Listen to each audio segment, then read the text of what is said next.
Hi guys, my name is Yabo and I am the founder of MAZI. If you're looking for unique African-inspired clothing and accessories, please check out my brand. All details are at the end of this video. Feel free to get in touch. Thank you.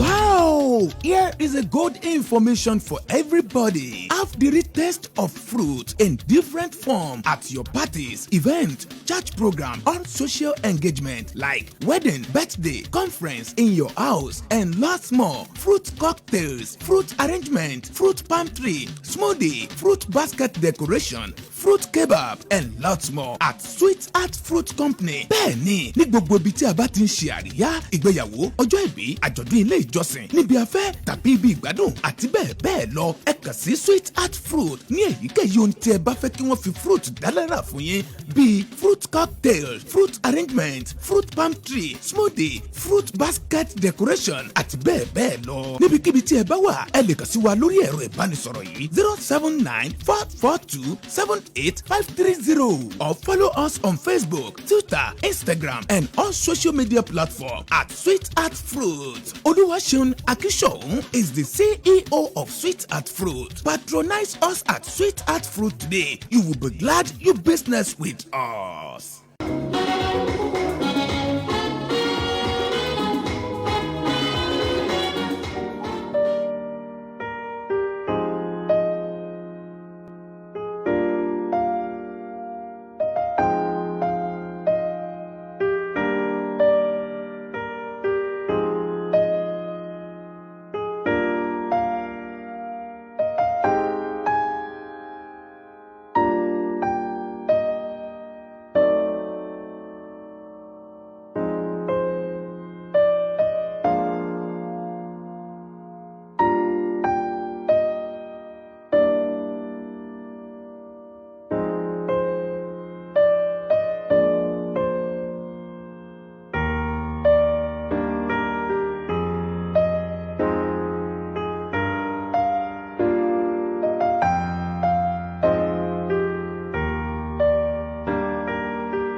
Good evening, ladies and gentlemen, and welcome to tonight's show, Enough is Enough, SORO SOKE.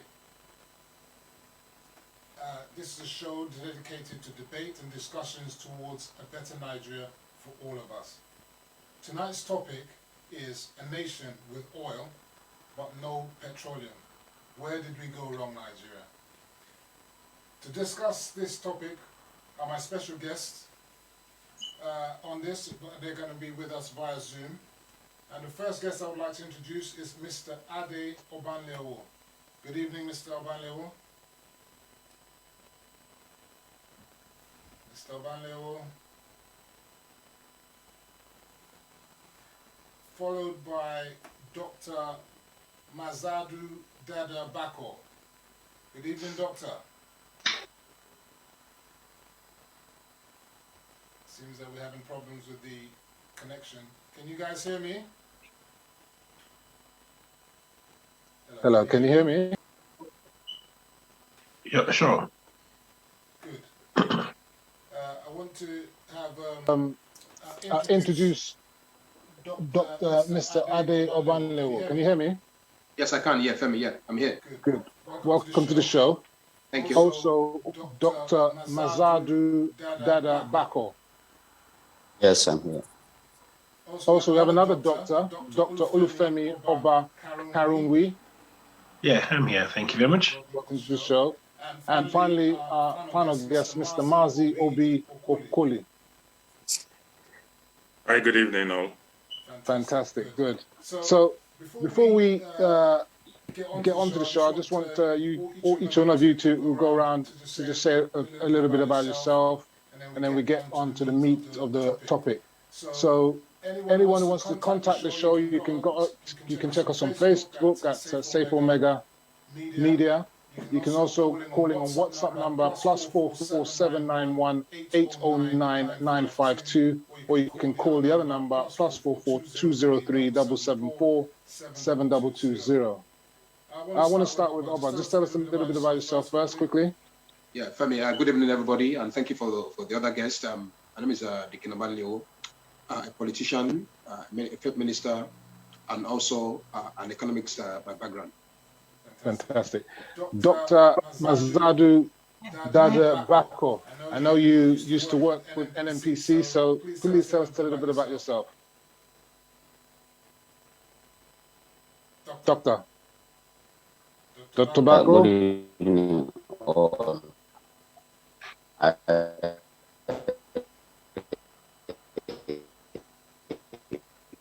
Your line, Dr. Bako's line is very bad. Can you hear us, Doctor? Maybe we're gonna come back to you. Clean up the gremlins there. Let me get to the other doctor, Dr. Oba Karawi. Yeah. Good evening, ladies and gentlemen. My name is OLUFEMI Oba Karawi. I'm a social critic. I'm a lecturer. I'm an academic. I think Dr. Bako is still on. I'm a lecturer. I'm an academic. And I lecture in the United Kingdom in FE. I teach in. I'm a PhD holder in mathematics, but I'm also a political analyst myself. So fantastic. Welcome to the show. Then, Mr. MAZI Okoli.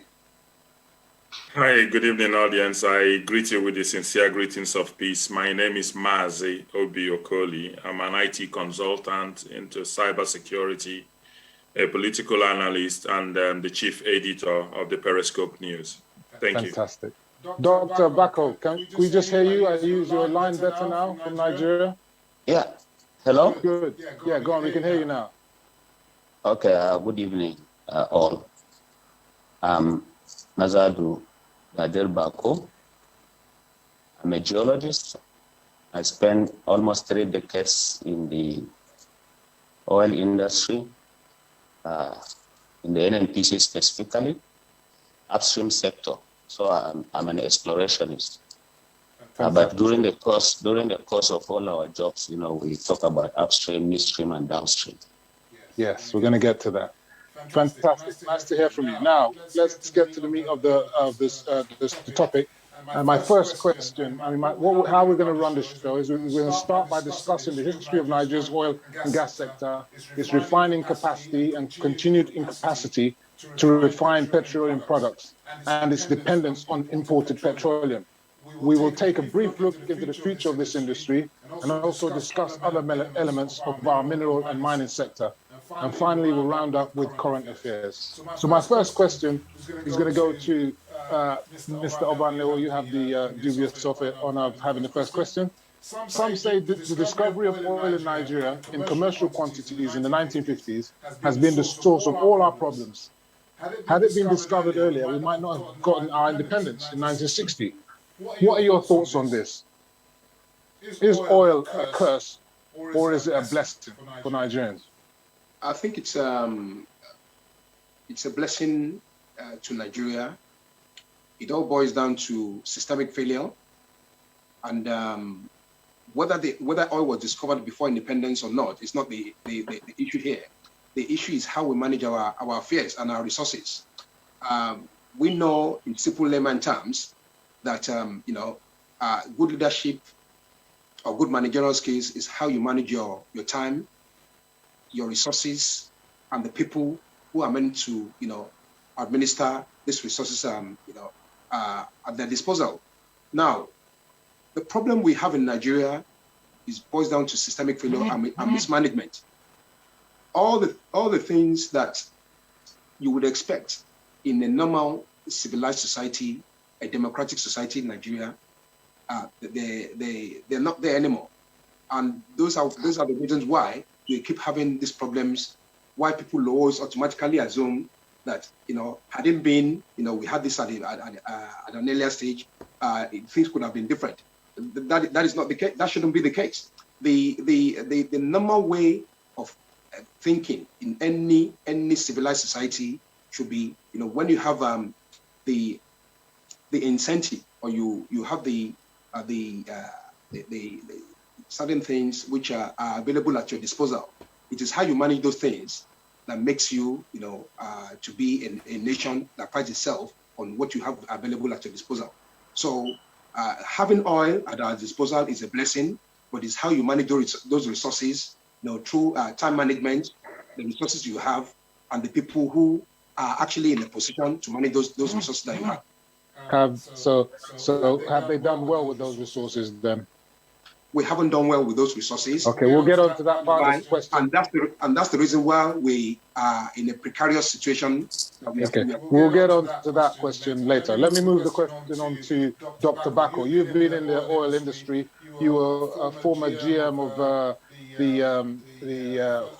the exploratory section of NNPC. So I want to ask you that the same question, more or less. Has the discovery of oil and gas, has it been a curse or a blessing? Bearing in mind that the territory of the South, the region South, where the oil is blighted with oil spills, gas fumes, soot. They're breathing in soot. Everything is just a disaster out there. They can't fish, they can't farm, they can't even get water from the soil. Has the discovery of oil and gas, has it been a blessing, or has it been a curse to Nigeria and Nigerians? Dr. Bako. Yeah, I think the discovery of oil in Nigeria is a blessing. Like the former speaker said, it's just management issues and leadership. What has happened is, initially, I think the laws were not tightened. So the exploration and production of the crude was done crudely without any concern for the environment. But as you can see over the years, this has changed. Things have changed since the communities We're losing you again, Doctor.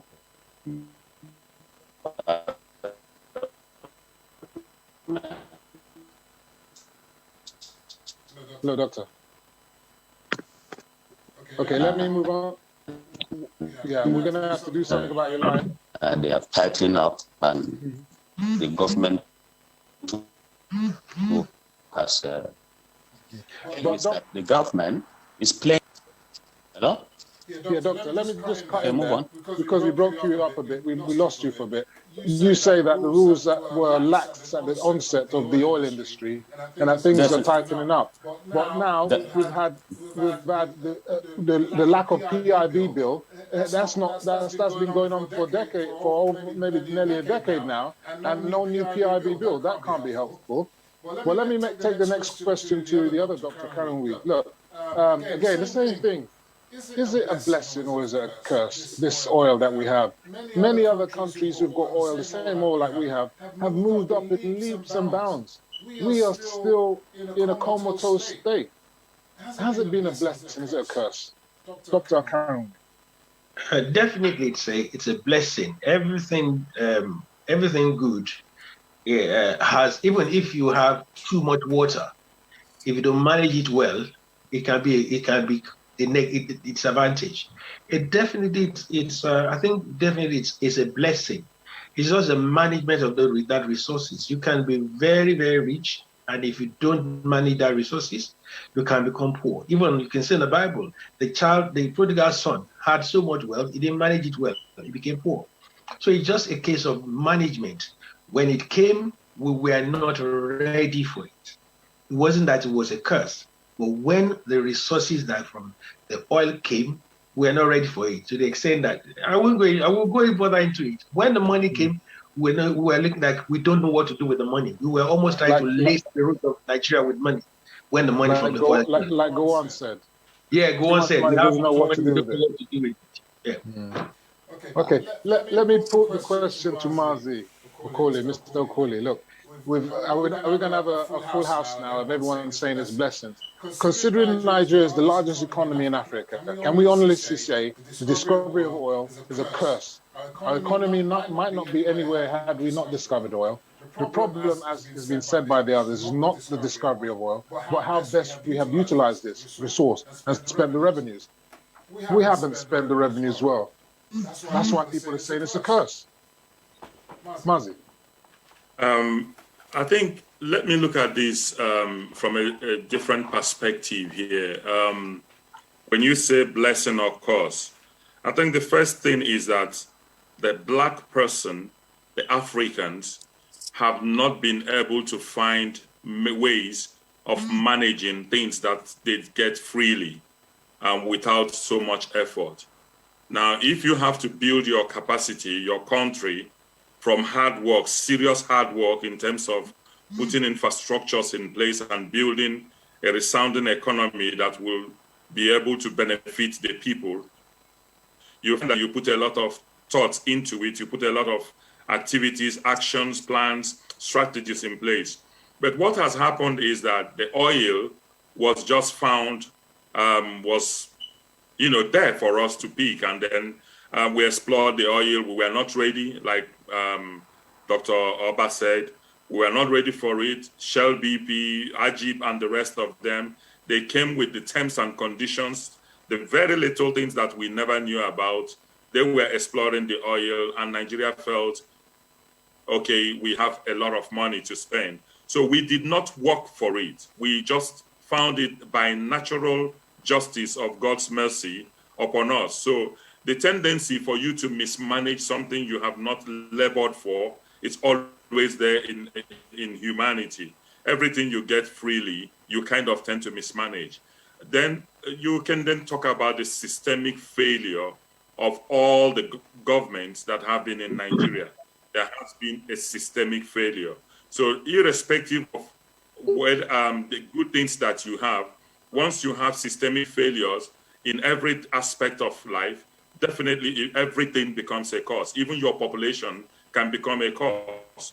We have the largest population in Africa.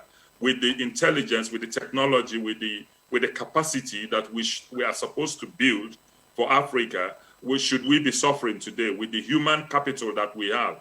We are exporting the highest number of doctors, nurses, and pharmacists into the world. And you can imagine what that would have meant if we had the best medical facilities in Nigeria. So you can, like Dr. Oba said, you can have everything, but the way you manage them determines whether that becomes a cause or a blessing. For us, oil has become an impediment rather than a blessing to us. So you say it's been an impediment.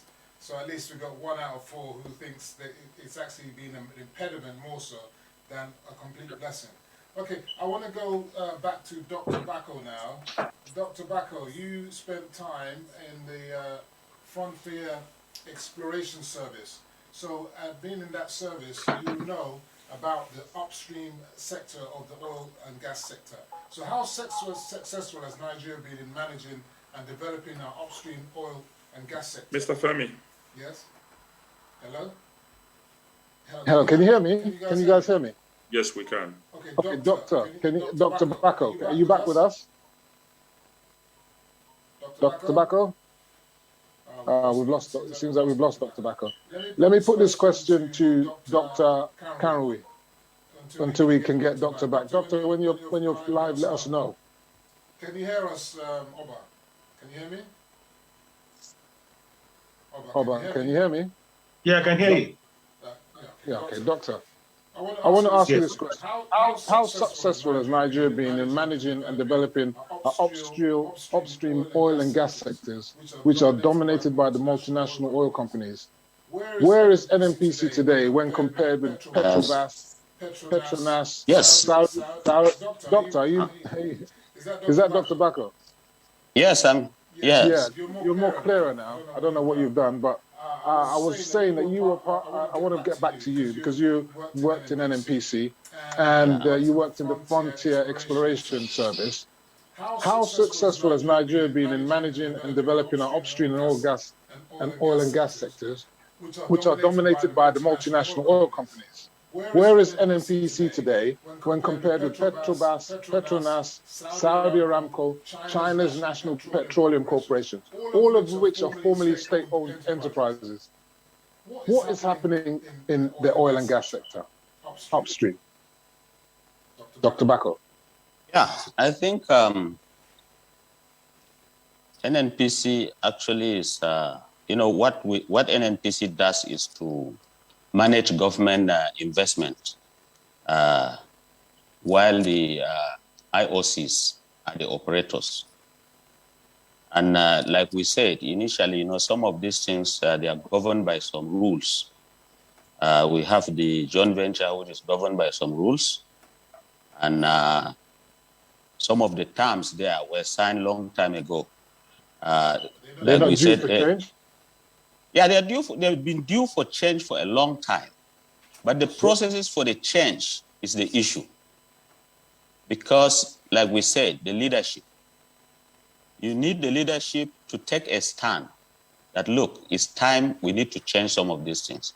And it is in line with this that we have the PIB even coming up, which has been delayed in the National Assembly for a very long time. So, the NNPC tries its best, but somehow we cannot say we are going to compare ourselves with Saudi Aramco, Petronas or Petrobras, because we are 100% owned by government. You understand? Sorry, Dr. Bako, is that not itself the problem? Many of these companies that I've mentioned were also owned by the government, 100%. But now they're all listed companies. Why should we continue to fail in this regard? I mean, we continue to insist that it must be government owned. Is this not the reason why we're not succeeding in our upstream oil and gas sector as a nation? Definitely. Yeah, sure. That is the bane of the problem. And until we sort of privatize some of it, it is difficult to get it right because you are bogged down by government interference. And until we put the PIB in place, where it will have some semblance to what is obtainable in those companies you mentioned, we will still be bogged down with government bureaucracy. Okay, good. Let's stop on that. We'll come back on another question. Mr. Obanlewo, can you hear me? Mr. Obanlewo, can you hear me? Okay, Mr. Obanlewo, we haven't got him. Dr. Karanwi, can you hear me? Yes, loud and clear. Okay, maybe Oba, you need to use your headset. So, Doctor, I wanted this to go to Mr. Obanlewo, but it seems that he's not with us. I don't know what's happened to his system. We've waited 16 years under PDP and now 6 years and counting under APC for the Petroleum Industry Bill, otherwise known as PIB. Will it be the excelsior to fix our oil and gas sector? Is that going to be the magic potion that's going to solve all our problems in the oil and gas sector once they do this PIB bill, which doesn't seem like it's going to see the light of day before the end of APC government? It's neither here or there when it comes to the PIB. But sincerely speaking, the PIB will put some sanity into that sector. At least we put some regulations and also put some perspective to the oil and gas industry. But the reason why it's not seeing the light of the day is definitely clear. The actors and the stakeholders who are out there, they're like vultures. I want to quote the words of late Professor Kensaruwiwa. The vultures of Nigeria would not allow Nigeria to live. The people who are out there, you talk about the National Assembly not allowing to work. The National Assembly is just a footprint of the vultures who would not want the PIB to work. Because the reason is this: the moment that comes into fore, a lot of the activities in the downstream and the upstream of gas industry and petroleum industry in Nigeria, a lot of activities become criminal. Even the day-to-day activities of some of the actors in the petroleum and gas industry in Nigeria are criminal activities. So the reason why it's not worked for 16 years and also 6 years of PDP government is that the actors who are out there, who this bill will put shackles into their arms and also put perspective into the system, who don't want it to work. They don't want it to work. Because the moment it starts working, then the petrol, the natural resources called crude oil will start working for Nigeria. But they don't want it to do that. So I don't know. At the moment, Doctor, it's not working for Nigeria. It's working for those vultures. Is Oba back with us? Mr. Obanlewo, can you hear me? Okay. Mazi, can you hear me? Yes, I can. Yeah, Mazi, look. Dr. Femi has just said that it is the vultures of Nigeria that are stopping our petroleum industry from working. But I say that Nigerians in their mass also insist that government must control the means of production. They want government to own everything and do everything, and yet government is failing. We've seen that government owning business doesn't work. Is it not time to take the shackles off and take this thing away from the hands of government? Government is about to spend 1.5 billion on revamping the Port Harcourt refinery. Should this NNPC be unbundled and stop it from being where it is in the hands of government? What say you, Mr. Mazi?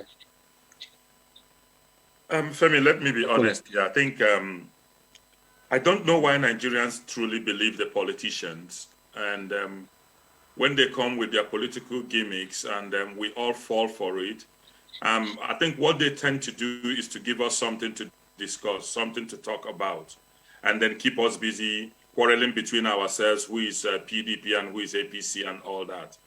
Now, the fundamental thing here is that let us go back to the source of the problem we have in Nigeria, which is the Constitution.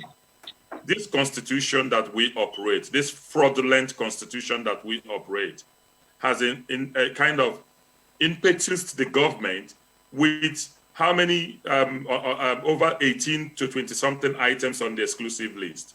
Now, a country that wants to work, regulations are fine, but you need to have the intention, that clear intention to manage the government, the country very well, and then you put things in place.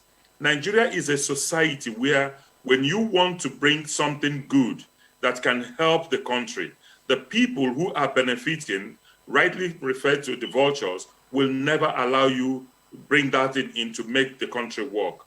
Now, we have seen Saudi Arabia, we've seen Oman, we've seen a lot of even, let's not even go to the sophisticated ones. Let's go to places like Algeria and the rest of them. They have been able to manage their facilities very, very well. Algeria is not doing too well right now. Yes, they have automated virtually everything. Nigerians do not know that the federal government of Nigeria has been spending 10 billion for the past 3 years to maintain these dilapidated refineries they are talking about. 10 billion per day. Every month, sorry, to maintain them. These 3 refineries that are obsolete. Now, what does it take to revamp this thing, to build a new refinery? It takes determination. But the people benefiting from the Niger Delta, the people benefiting from this oil, will they let us have the politicians need so much money to keep us in perpetual slavery. It doesn't matter whether they are PDP or APC or whichever party. These 100 and less than 200 people are holding us in slavery. And what they have succeeded in doing is using that default aberration called the Nigerian Constitution to hold us down. That is why we are operating a democracy that is so expensive, more expensive for any African to practice the sort of democracy we are practicing. Having said that, it takes so much for somebody to be a governor. Where are these guys getting this money from? It takes over $1 billion for somebody to be a governor or a senator. So these guys know what they are doing. They have put a bill in the National Assembly. Will that bill pass? Of what significance will that bill? What changes will that bill bring? It's talking about regulations. We have regulations in everything, virtually everything in Nigeria. But are those regulations working? Because have they been enforced? Are they being enforced? Are they being enforced even-handedly? That's the good question. They can't even be enforced. The police, who is expected to enforce this? Regulatory authorities. The police, regulatory authorities. Do they work? Do they function? And who are they going to enforce it against? Is it the same people in Abuja, the politicians, that you're going to enforce such regulations on? Then secondly, we are still under colonialization. What we have today is quasi-colonialization, where the multinational companies are still holding Nigeria in perpetual slavery. They decide what happens. Up till today, we're having the gas flares and everything. Isn't the PIB meant to deal with that? It cannot deal with it because it's just a simple document that has no teeth. EFCC cannot enforce it, neither will the DSS, neither will the police. The police is not even equipped to enforce anything. The regulatory bodies cannot, because all it takes is to drop 1 million on their table, and they'll begin to let me bring Dr. Bako back into this, because you were with the NNPC. Dr. Bako, the Department of Petroleum Resources, the Petroleum and Gas Petrochemical Regulatory Body in Nigeria, and it features as an arm of NNPC on its website. You can't be the regulator, the judge and jury in the same industry. Yeah. How can this work? Is this also part of the reason why we are failing in the oil and gas sector? I don't think that it's a correct statement to say that the DPR and NNPC are one and the same. The NNPC is different. Can you hear me? Yes, I can hear you. But if you go on the NNPC website, they almost write it as if to say they're part and parcel. No, they are not. They're supposed to be separate, but don't they all come under the Ministry of Petroleum Resources? They do. No, the two arms, they report eventually to the minister, but the functions are different. DPR is completely regulatory. And it regulates even the NNPC itself, because I was in the exploration side before I disengaged in NNPC. And DPR it had all the controls. Everything we did, we had to report to DPR. DPR had to give us approval. So they are doing the regulatory aspect, and we are doing the operations aspect. And I have never, in my years of work in NNPC, I've never seen where we sat down and agreed, even though we know that something is wrong. No, because they regulate, we operate. Okay. And with all my experience in the NNPC, where we were working with the IOCs, we go to DPR with the IOCs. It is not as if there is no law. There is law, but this law works. But unless the website you are seeing is different, if not, NNPC has its own website, which is nnpcgroup.com. Yeah, I'm looking so at it's that DPR. It's different from DPR, and you see there are a lot of websites you can see that will, there's a lot of scams here and there. No. I'm looking. But I have never seen where NNPC. And it's talking about NNPC subsidiaries. And number one on there is DPR. No, it's wrong. All right, DPR is not NNPCgroup.com website. I'm looking at it right now, and it says NNPC subsidiaries starts with. It says it's got 11 of them. No, that is not. It's not NNPC website. It says NNPCgroup.com. So no, it's not. DPR is completely different. All right, we'll have to look into that one. But you have the insider knowledge. The point we're making is that are the regulatory authorities, do they have the tooth? Are they doing their job? This PIB, if it were to come to fore, at the end of the day. They should be pushing for it at the end of the day, like INEC pushes for reforms of the Electoral Act. What are they doing? Are they just sitting on this PIB? How many years has it been now? This PIB, it's over 20 years, I would have thought, that this PIB, we've been talking about PIB from the Obasanjo days. Is it ever going to come to light? Is it to me? Yes, this is to you. Oh, okay. Well, you know, as Elias said, the vultures are always there. So you have a lot of rigmaroles in the PIB. You know, initially they said they had one version, there were another version, and so many things. We had ministers that came and left. We had the directors in the DPR that came and left. We had the group managing directors in NNPC that came and left. And this thing has been dilly-dallying there in the National Assembly. So, story, isn't it? It's all story. And every time they will tell you in 2 months' time they will pass it, in 1 month time they will pass it, and it has never come to fruition. Right, we got Mr. Obanle back with us. So you back with us, Mr. Obanle? Yes, I think that was a technical error earlier. So that's okay. Back with us. Now look, Nigeria is listed as having about five refineries with an installed capacity of 428,750 barrels per day. 4 of these refineries are government owned, and they're all comatose. Only the privately owned refinery in Ogbele, with an installed capacity of 6,000 barrels per day, is working. There are a number of modular refineries, such as the Walter Smith's 5,000 barrels per day, which is in Imo State, which has recently been opened, operational. Yeah. But meanwhile, we've got 200,000 barrels per day Bua refinery that's going to be coming in Akwa Ibom.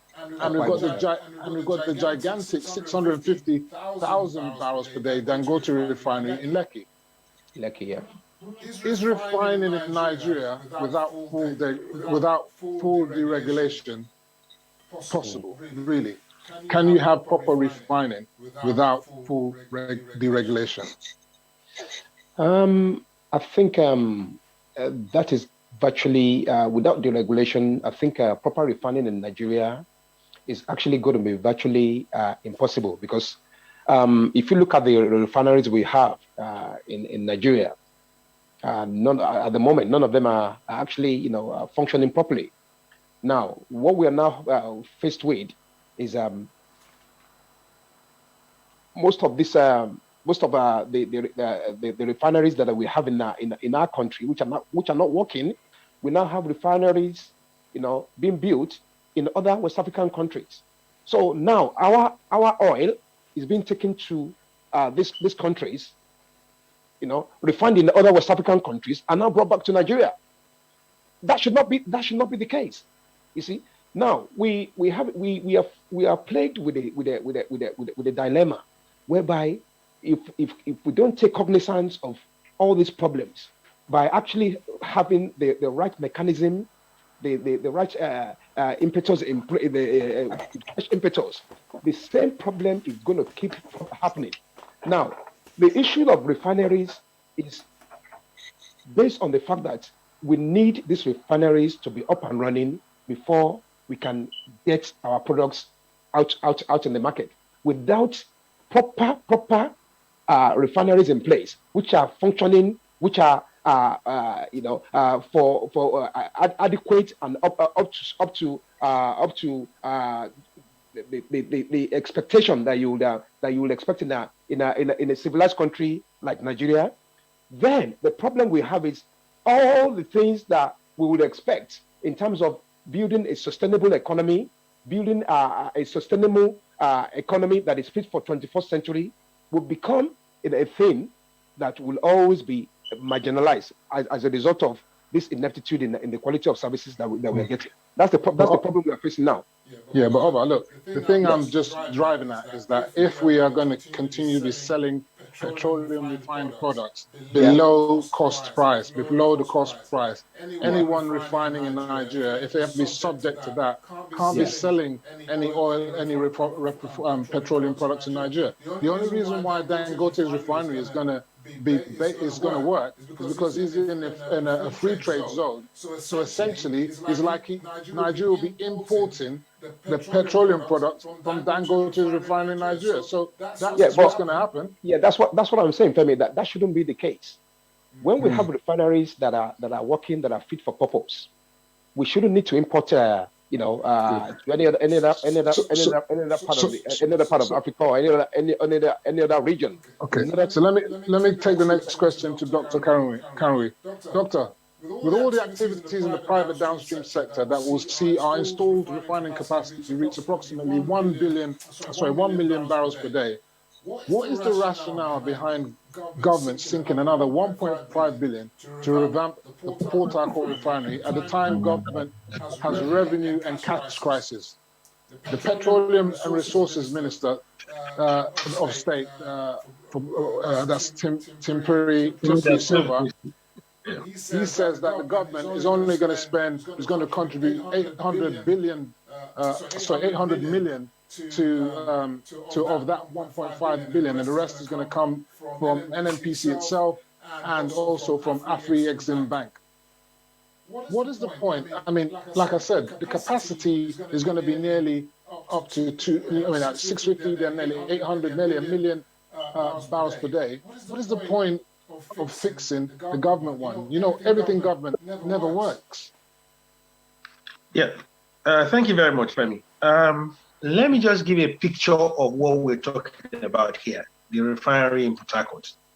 According to something an informed mind that I listened to, the refinery in Port Harcourt, it's like you have a Peugeot or Datsun or a Nissan, old Nissan, or pickup 404 pickup of the olden days that has no tire, has no engine, and it's right there at the back of your yard, and suddenly you took the money you can use to buy a Lamborghini, and you went to start fixing that for your 404, and you want to go onto the motor, GP motor race. One, you are going to disgrace yourself. Two, it will not work. Three, it's a waste of money. Now, come back to that. I think the rationale behind that, from reliable sources I had in there, is something very stupid. It is based on ethnic coloration. Can I put a picture, a flesh to this? This is your view now. It's not a view now. It's from an inside source. Go on. From inside source. We'll allow you for a bit, but it's hard for us to say these are facts. But this is your view. Yeah, go ahead. Yeah, this is my view. I had a discussion with someone, and he said it there. Now there's a refinery in Lagos on the west. There is a refinery in the other side of the east, which is Akwa Ibom. There's another one in Edo State, in Imo State. The father of all refineries is Port Harcourt, and it's going to be obsolete. So now they're going to sink money into it, most likely just because there is something must be done in that part of it. It's all politics and ethnic thing, so that election 2023 is around the corner, something to campaign with. This is just a waste of money. How much does it cost to build a modular refinery? Less than 300 million. Look at how much. You build 5 modular refineries with that same amount of money, brand new ones. So this is nothing but waste of money by the government, by NNPC. No matter how much NNPC contribute to this is waste of money and another way of another elephant project in the making. So there's no point in it. Why would you want to go and fix what's been obsolete for almost 40 years?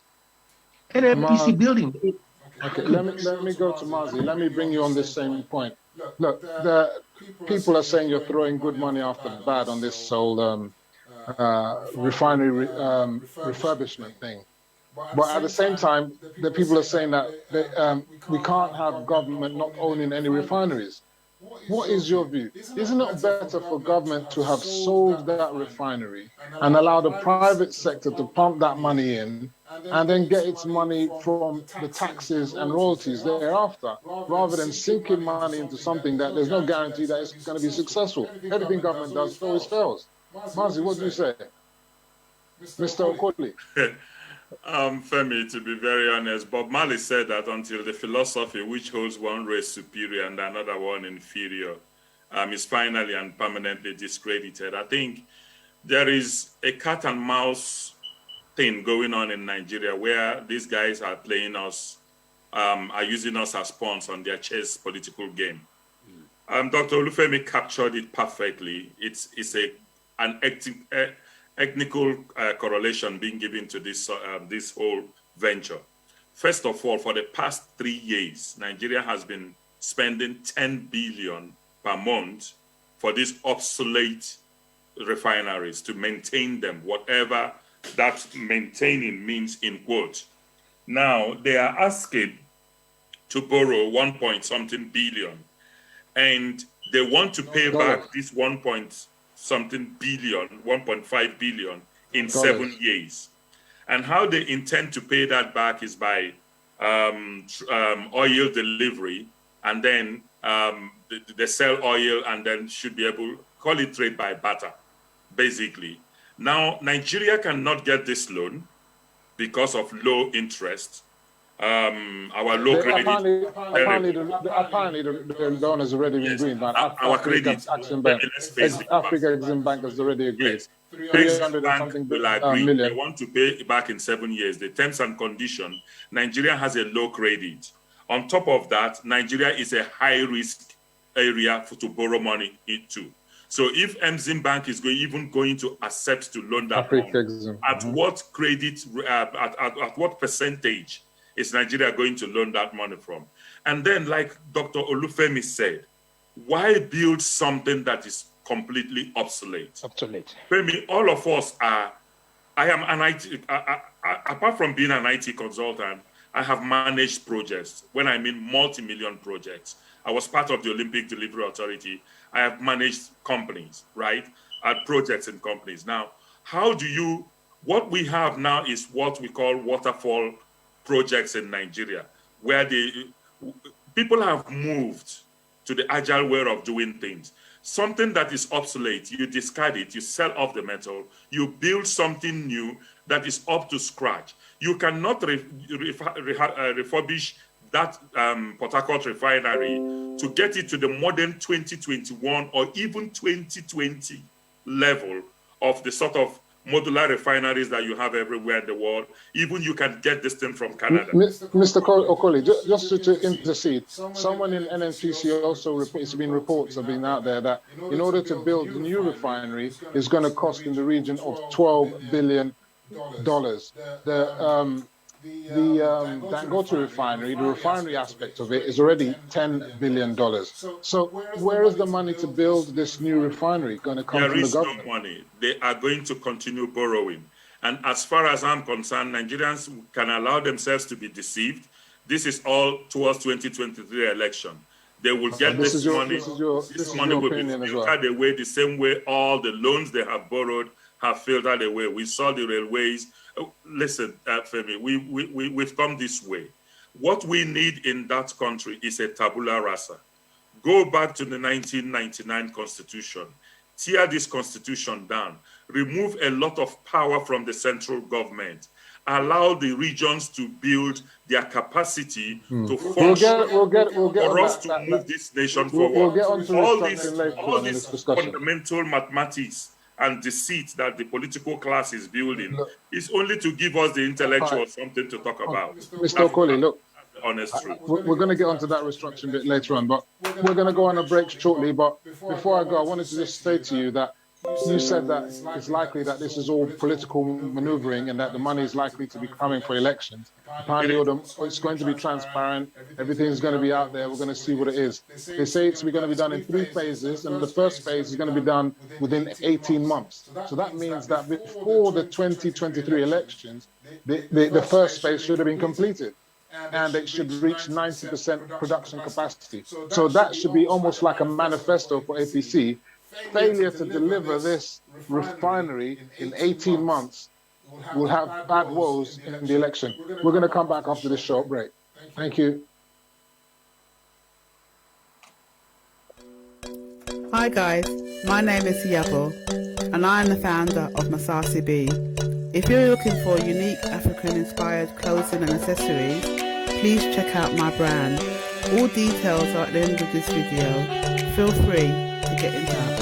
Thank you.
Wow! Here is a good information for everybody. Have the taste of fruit in different form at your parties, event, church program, or social engagement like wedding, birthday, conference in your house, and lots more. Fruit cocktails, fruit arrangement, fruit palm tree, smoothie, fruit basket decoration, fruit kebab, and lots more at Sweet Art Fruit Company. Bẹ́ẹ̀ni, ní gbogbo ibi tí a bá ti ń ṣe àríyá, ìgbéyàwó, ọjọ́ ìbí, àjọ̀dún ilé ìjọsìn, níbi afẹ́ tàbí ibi ìgbádùn àti bẹ́ẹ̀ bẹ́ẹ̀ lọ, ẹ kàn sí Sweet Art Fruit ní èyíkéyìí ohun tí ẹ bá fẹ́ kí wọ́n fi fruit dálára fún yín bíi fruit cocktail, fruit arrangement, fruit palm tree, smoothie, fruit basket decoration àti bẹ́ẹ̀ bẹ́ẹ̀ lọ. Níbikíbi tí ẹ bá wà, ẹ lè kàn sí wa lórí ẹ̀rọ ìbánisọ̀rọ̀ yìí 079-442-78530 or follow us on Facebook, Twitter, Instagram, and on social media platforms at Sweet Art Fruit. Oluwaseun Akishoun is the CEO of Sweet Art Fruit. Patronize us at Sweet Art Fruit today. You will be glad you business with us.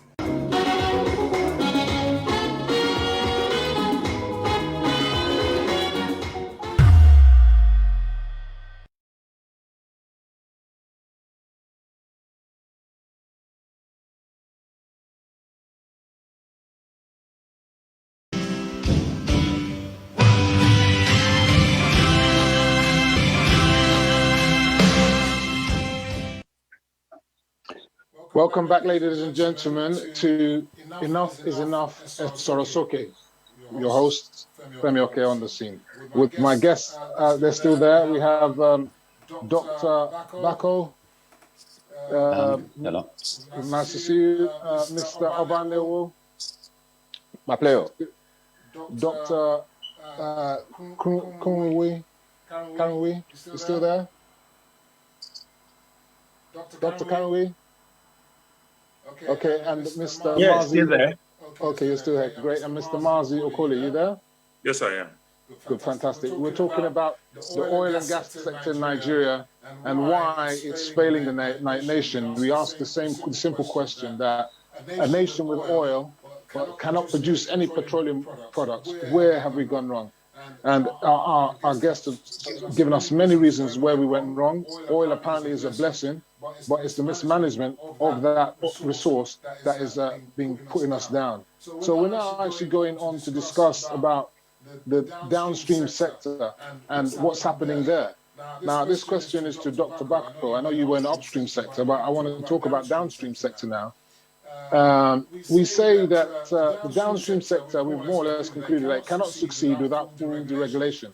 But I want to ask this question, Doctor. Why are Nigerians in general resistant to deregulation or our regulated downstream sector, just like the partially deregulated electricity sector, are not fit for purpose and continue to fail Nigerians? In the electric sector, you have power bills with no meter, without any meter. You understand? So you get unmetered bills.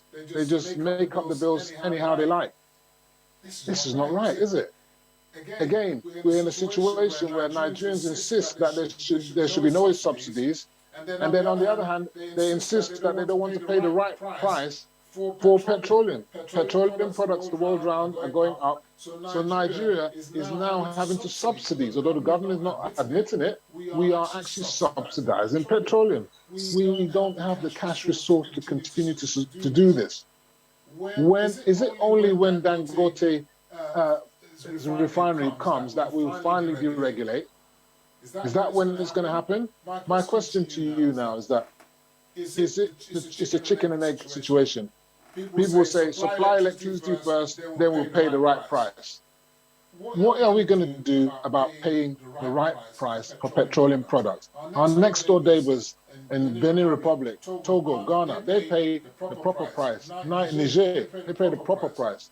When are Nigerians going to pay the right price for petroleum products? Or it's not fair to them because it's a God-given right, it's their resource, and they should pay nothing for it? What do you say, Dr. Bako? You see, we got this thing wrong right from the beginning. When we started, as Nigeria started on regulating the price of the petroleum products. And, well, we got it right. We regulated diesel, but petrol has been a big problem. And until we deregulate, it's going to be a difficult thing. And, the unions in Nigeria are equally very strong. Then the populace also. That's part of the problem. Yeah, so it's if we had gone the way of, like, say, the other countries, you allow the market price. But we keep pegging it. As we are talking today, definitely we are paying subsidy, because the PPPRA template is saying one price. Then we are selling at another price, which is regulated by government. And government say, look, you guys must sell this product at so price. So, who said we are not paying subsidy? We are definitely paying subsidy. The regulation... Dr. Bako, would you agree? Yeah. Yeah, Dr. Bako, would you agree with me that it takes a courageous government to do the needful, to do difficult things? Deregulating, full deregulation, not partial. Full deregulation is a difficult pill to swallow, but it is for the best interest of the nation as a whole. Isn't it better for a truly strong and courageous government to do that? Although now, people will use COVID as an excuse not to do it. Shouldn't we have not done that from the onset of this regime? The tenure of this government? Yeah, well, it's possible to do it if you have the will and the power, but in which case you are ready for the unions and you are ready for Nigerians. Because what anybody in government doesn't want is to wake up and then find that there's no petrol and they have to queue.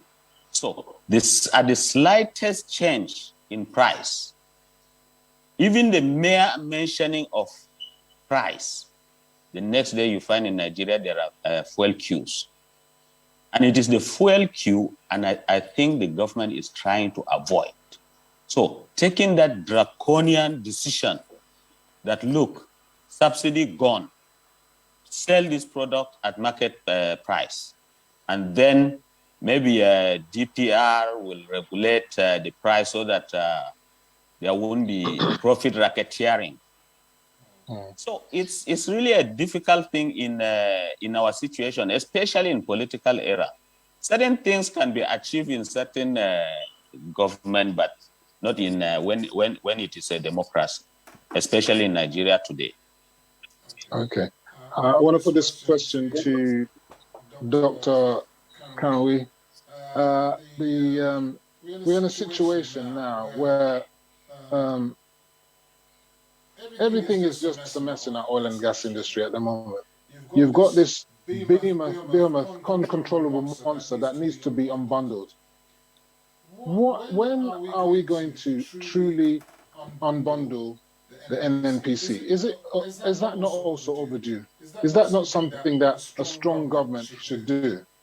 Unbundle the NNPC, privatize it, put it on the Nigerian Stock Exchange as a listed company, and have Nigerians to truly own it, so it's a proper Nigerian company. Is it not time for that now? Well, it's a good idea. It's a good thing to say you want to privatize, you want to go on a stock exchange. But there's something about us as a nation that I don't know. So I don't know whether it was Mr. Bako was talking about, you that was talking about when you were analyzing and you're talking about the electricity sector and all this stuff. Now, when the idea of privatizing electricity came into the fore, it was like it's going to work like the telecoms. But when Nigerians bought into electricity, what do we have? A mess. The idea behind privatizing NNPC would be a fantastic idea. But the thing is this, who will be the actors? Who will be the main actors in NNPC if it is privatized?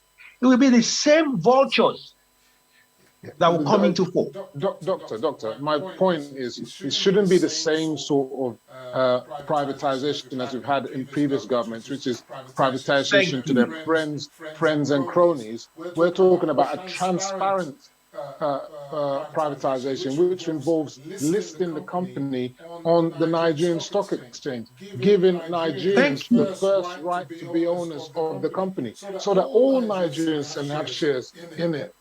That's completely different to privatizing it to cronies or to favored owners. It still remains a Nigerian company, but it will be listed, and it will then, its books will be transparent, not opaque as it is now. Because once you're listed, there are reporting regulations that you have to conform with, which NNPC doesn't have to do now.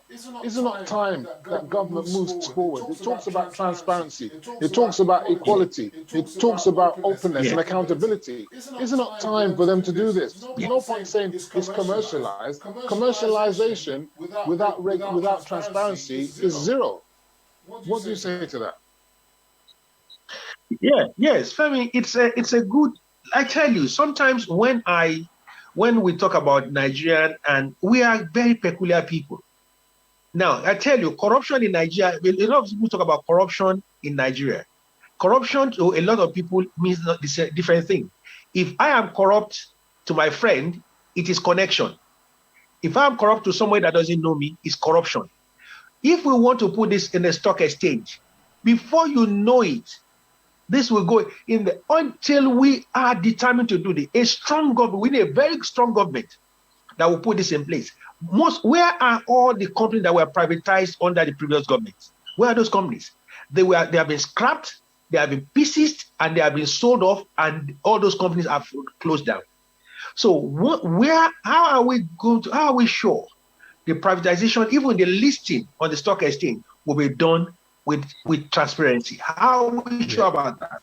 Yeah, but there have been historical ways, like in the UK when they privatized BP, BT, and all the rest of it. They did a similar thing.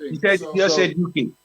Yeah, I'm just saying templates are there, so it doesn't have to be privatized to friends and cronies. There are ways it can be done. I want to move to Mr. Obanleo. Look, the people are complaining. You know, government. If government today was to privatize NNPC and then deregulate, it is the opposition that will be on the streets galvanizing the people and telling the people how bad government is, because of course the Nigerians will be paying the full price for petroleum products. But as it stands now, as opposition, it's easy for them to say government should deregulate, government should deregulate. What do you say to that? Would you stand with government if government decided today that yes, we're going to deregulate and we're going to unbundle NNPC? Would the opposition stand with that? Mr. Obanleo? You see, Femi, my point of view on this very, very important question is this.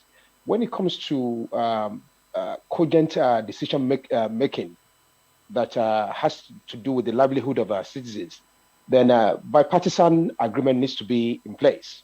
Irrespective of party affiliation, the present government in power now is the APC under the leadership of President Buhari. Now, it is just common sense and very logical that we have to put all the things into perspective and understand that, you know, any reasonable government, just like Dr. Karuwi said earlier, any reasonable government, you have to understand the importance and the value of citizenship. You see, people elected you into positions of authority. You know, they want you to deliver. So in a situation like this, if robust measures need to be in place to make sure that both political parties come into agreement, come in unison, to make sure that we solidify arrangements in order to make sure that NFPC is working, then that has to be bipartisan. And I solely agree that should be the best way forward.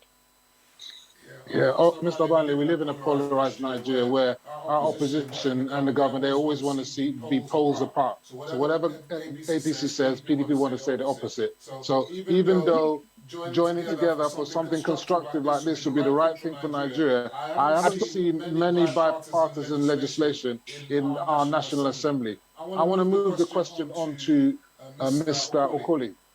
The African continental free, so we're moving away from oil and gas in a way, but the African continent is touching on it. African Continental Free Trade Agreement, the single market thing, and the appointment of Okonjo-Iweala as the World Trade Organization head means that competition should be the way to go. As it stands, inefficiency is the name of the game in Nigeria. Whether it's in the mining sector, whether it's in the manufacturing sector, whether it's in the agricultural sector, or even in trade. We are completely uncompetitive. What is Nigeria's competitive advantage? Mr. Okoli. Femi, go back to the General Agreement on Trade and Tariff. Go back to the free zone you're talking about today. The question you asked, we will ask every Nigerian to ponder about is, do we have the competitive advantage for Nigerian citizens? Dr. ADEOYE talked about the value of citizenship. Nigerian citizens have no value. They have been devalued by their leaders. The leaders do not see them as human beings, nor people who even matter in the stake of things. So the first question you ask yourself is, who has the comparative advantage in Nigeria today? Dangote, of course. Now, Dangote has the comparative advantage to import rice. He's got the comparative advantage to import cement and decide on how we build our housing. Mazi, just a minute. I'm going to answer your question. I'm going to answer your question. I just want to see that he's not the sole person that can import rice and cement. Cement is not being imported anymore. We know the truth. We know the truth. Now he's diversified into the oil sector. Now let us look at the other Nigerians. And when you talk about the free zone, even when you talk about the General Agreement on Trade and Tariff, Nigeria, with the capacity, with the population we have, with the raw materials, we have the highest, we can produce the largest number of amount of tomato, granite, and all that. Who has the comparative advantage? Have we prepared the farmers? Have we prepared the industrialists? What sort of regulations do we have in place that can even prepare our citizens to compete effectively with their counterparts in West African country? Now, how much does it cost? Let me give you a typical, very minute example. How much will it cost somebody in Ghana to produce a tin of tomato puree? Compared to Nigeria. Sorry? Compared to Nigeria. Yes, compared to Nigeria. Now, somebody in Ghana has adequate 24 hours electricity. He's going to produce it. He's got enough facilities sponsored by the government. He gets all the incentive. The export regulations are reduced for him. Sometimes they're giving incentives to even export and pay less tax, which in return they use to hire people staff within their establishment. Now compare that to Nigeria, where you are going to dig the borehole, you will provide the electricity for yourself, you spend the highest amount of money to buy your diesel to power your machines. You don't have the import license to even get raw materials. You have to wait for people who have the license to get. So the thing is that Nigerian economy is not empowering the citizens. There is no value for the citizens to market or produce anything and then even compete with their counterparts. I'll give you a typical example for, there was this company that engaged me to provide internet services to Nigeria. Now, if that company had come into Nigeria, it would have been possible for Nigerians to pay unlimited internet access for 2,750 naira per month. Listen to that again. 2,750 naira per month, unlimited internet access. That company till today has not been able to come into Nigeria. Why? Because the powers that be are asking for something that if the company pays that amount of money, they will end up not even delivering on their promise or even supplying that. That's why today you have Nigerians telling you that they've shut their network, what do they call it? They say they shut down their data. Shut down their data. I don't know in any part of the civilized world where you hear such things. So the first thing, if you don't pay your bills, you won't get data. You know that for sure. You know. So the first thing we need to do is look at the General Agreement on Trade and Tariff. Look at what we have in the West African Free Zone, and then look at the ways we can empower our citizens, those in the manufacturing sector. How can we empower them to compete effectively with their West African counterparts? We can dominate the entire African market, and even we can even compete globally because we have people, we have resources within Nigeria. Right. So Mazi, not that we're just mindful of time. So in a nutshell, what you're saying is that the ease of doing business in Nigeria is really still a mirage. It's a mirage. The improvement the government is trying to do. There is no infrastructure that will empower you to do what you need to do to compete globally, or even West Africa. Okay, so I want to move on to the next question. I want to make, before we're soon going to get into the current affairs, but this question is going to Dr. Bako. Prior to independence, when the regions were given self-rule powers, the regions depended on exports of raw agricultural products such as cocoa, groundnuts, palm oil, cotton and cowhide, and timber, and also unprocessed minerals such as coal, tin and bauxite. Is that even viable or sustainable in the 21st century for a population of 215 million? For us to go back to agriculture, they keep saying, and these unprocessed minerals, is that the way forward for a nation of 215 million in the 21st century? Is it sustainable, Dr. Bako?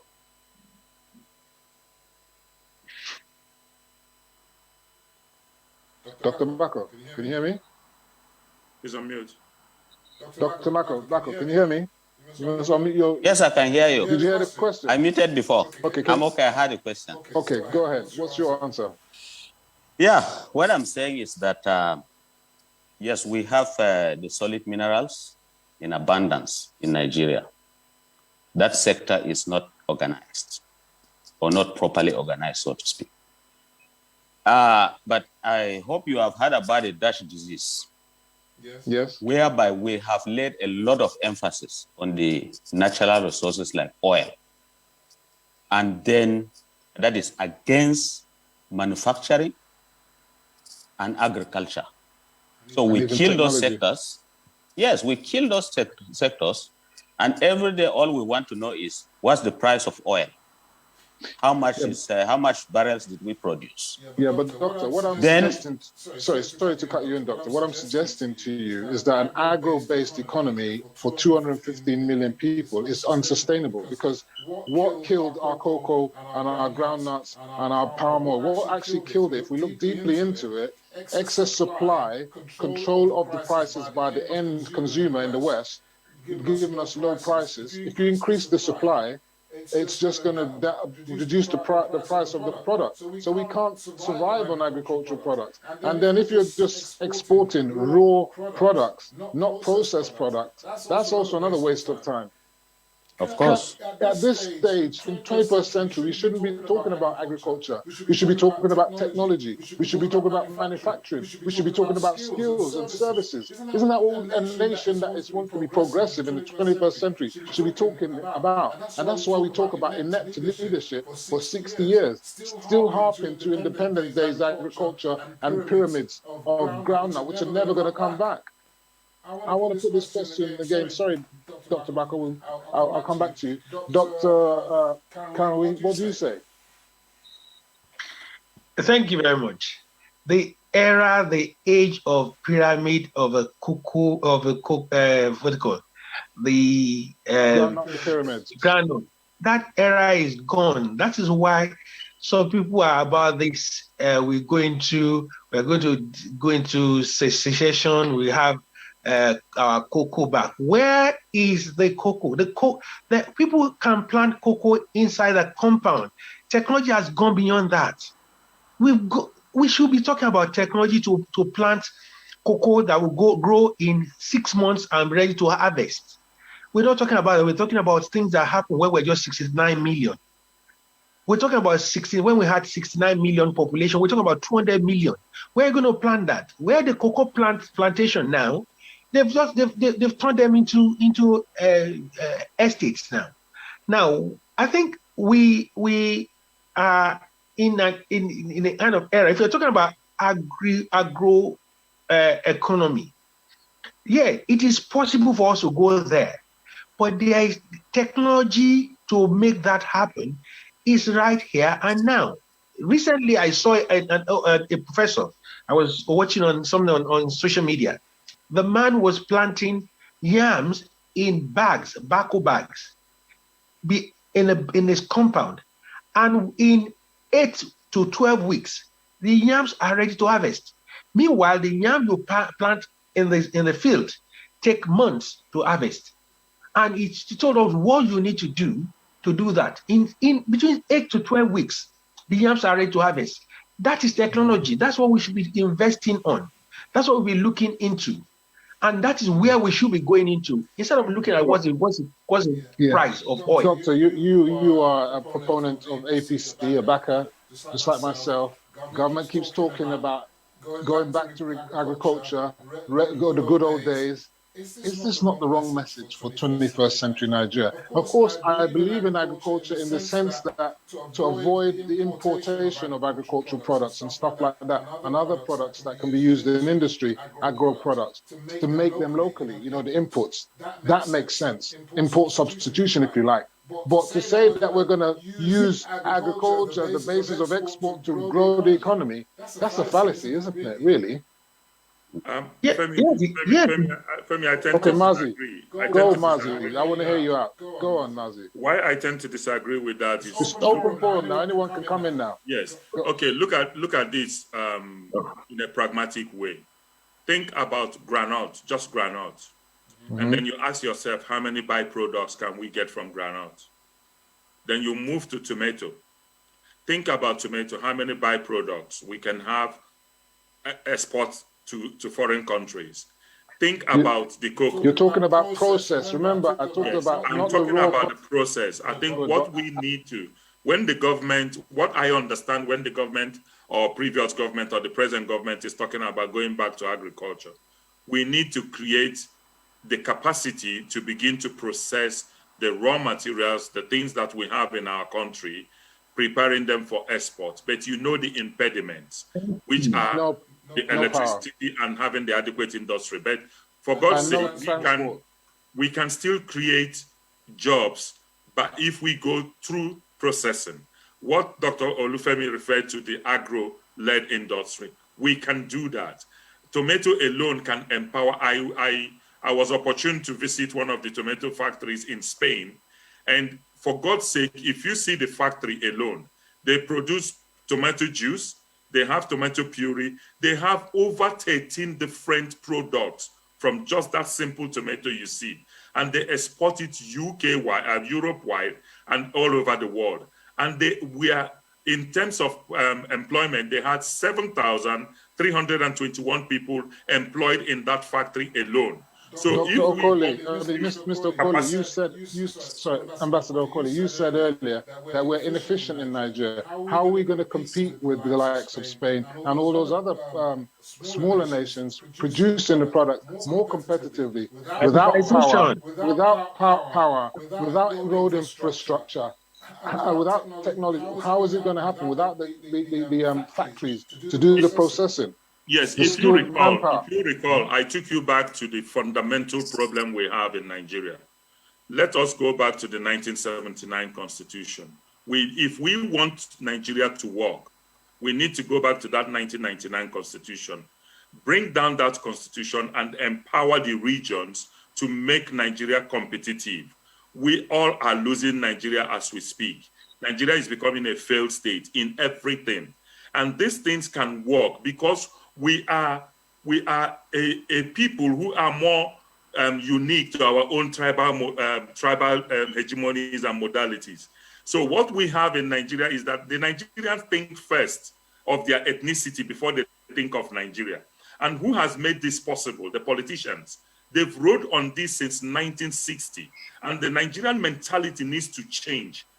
When you make Nigeria more competitive, when you give Nigerians the ability, the opportunity to build that nation, you will marvel at what we do. But what is happening today is that we have this constitution that had made it impossible, highly impossible for Nigeria to function. Until that constitution is brought down, it will lead to the bringing down of the very expensive political system that we have. And I think please, from there. Let someone else come in. Dr. What do you mean by bringing it down? Please, let us be careful. Sorry, Mazi, let us be careful with our choice of words. Bringing the constitution down, how?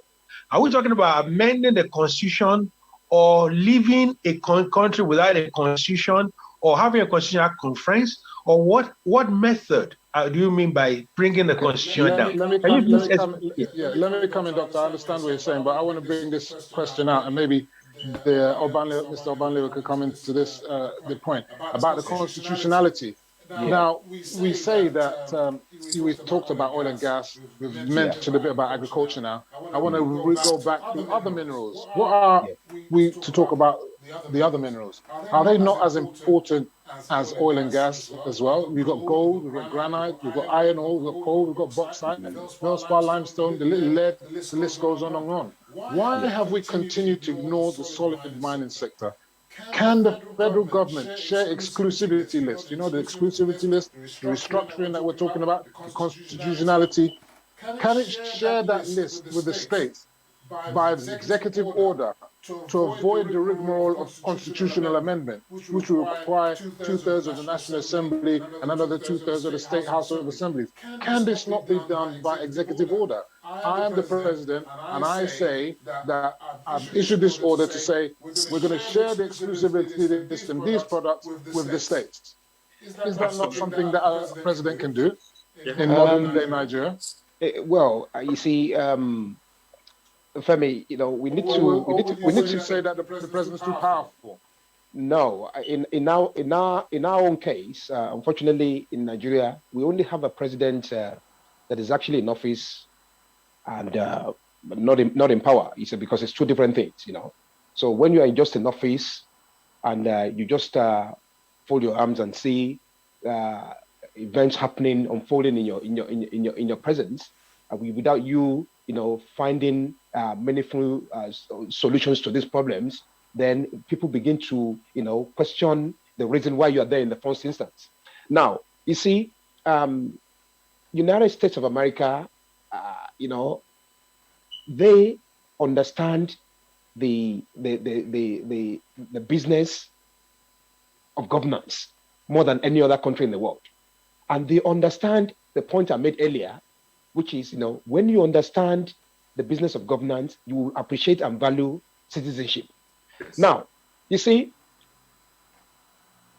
But I don't want you to drive away from the point I'm asking you. No. We're talking about the exclusivity list, constitutional change versus executive order. I agree with the point Ambassador Okoli is trying to make. And I also I tend to lean a bit, to the question Tunde asked earlier, for him to be able to, expand and shed more light on what he meant by that statement. And what I want to put across to our viewers in clear terms is whichever way we look at it is actually going to be received with mixed feelings. You see, what he is saying is let's review the Constitution. Yes, let's review this Constitution. That's why I say you're dragging away from the point I'm making. The point I'm making to you is that constitutional amendment reform, whatever you want to call it, requires 2/3 of the National Assembly and 2/3 of the State House of Assemblies. Hold on, let me just, that's going to take forever. But when I'm saying that we can have executive order that can make this change, is that not the right thing to do? I'm asking you that particular question. I understand that is the rather than on this rigmarole about constitution change. We're going round and round in circles. But is it not a shortcut that citizens should be advocating for? Civil societies and media should be advocating. Take this shortcut than waiting for the long road. Yeah, but I understand what you're saying. Unless there's a legal impediment for this. There is a legal impediment. That's what I'm trying to say. What is the legal impediment? The legal impediment is when it comes to federal orders, you can only execute a federal order only when it comes to certain issues. You can't just say because you are the president of any country, then automatically a president of any country is only allowed. Okay. I would like anyone who has any other views on this, if they can call in or shed more light on it. I believe, and I'm saying strongly, that the president of the nation can share his exclusivity list. Just a minute. It's the prerogative of the federal government and the executive, so they can share it. Yeah, but not in not in violation of the Constitution. That's what I'm saying. You can't violate the Constitution, Femi. You can't violate the Constitution. People can take that up with the government. Femi, can you? Dr. Bako, yeah, can you? Yes, please. We are talking about the minerals, right? Yes. Yeah. Okay. You see, it's very clear. There are government arms that are in charge of all this. Absolutely, You have the country is already divided into licenses. Yes. And anybody can buy license anywhere. So you have even South Africans coming to buy license. And they mine. Nigerians have license. I have friends that have license. All you need to do is follow the due process. So we have the cadastral zone here in Abuja. It is in charge of all those licenses. And so the thing is that whether people know those organizations exist. What are people campaigning about, this restructuring and about, our resources, the federal government is exclusively taking hold of it. We can't do anything with our resources. If the licenses regimes are there for everyone to go and get these things, what is the problem? I don't know the problem, but the licenses are available. It's not as simple as that. No, it's as simple as that. I can tell you that because I've been interacting with the cadastral zone. Even today, I interact with them. I see people coming to get these licenses. They go to mine. The only thing is that you follow the rules. You must pay for the concession, and then you must renew the concession. Okay, the other thing I wanted to say to you, Doctor, maybe you may be able to shed more light because you're talking about the cadastral regime and all. You pay for the concession license and it has to be renewed. What about the royalties? Because why is oil and gas seen as separate and given more prominence than things like limestone, things like gold, things like coal, iron ore, and other minerals, which are being mined all over the place in Elisha, in Zamfara, some legally, some illegally, some of it causing banditry and all sorts of chaos. No. No, let's not go to banditry. What I'm suggesting to you is, are they paying the royalties like the IOCs would be paying the royalties? I know that I think the government has just suddenly they smelted some gold from Zamfara the other day. So what I'm asking you is, how much goes to the federal government from various mining activities that are happening all over the country? Okay, that is very crude. What they are doing is very, very crude. There is nowhere where you are going to, mine gold on your own. You take it anywhere you want. It's not done like that. You see, these things are done. They are done under banditry. And when these things are done under banditry, you cannot enter there and do anything. So those bandits, they are government of their own, right? Because you can't go in there. That is why the federal government, I think after a long time, they now realize that they cannot go in there. So they now, maybe they think that some aircrafts or helicopters come in there to take the minerals out. So it is no-fly zone now. So it is in Nigeria now, the situation we have, because of this banditry, is difficult. So where the minings are done, where there's some relative peace, the mining is done, the government gets its royalty. In fact, even the state governments, they get royalty. Okay, good. On that point, Doctor, we're going to take another short break, and then we're going to come to the last segment of the show, where we're going to really talk about current affairs. And as you mentioned there, about the banditry and all the problems that are happening in the land, we want to touch on some of those issues. So we're going to take a short break now, and we'll come back for the last segment. Get prepared.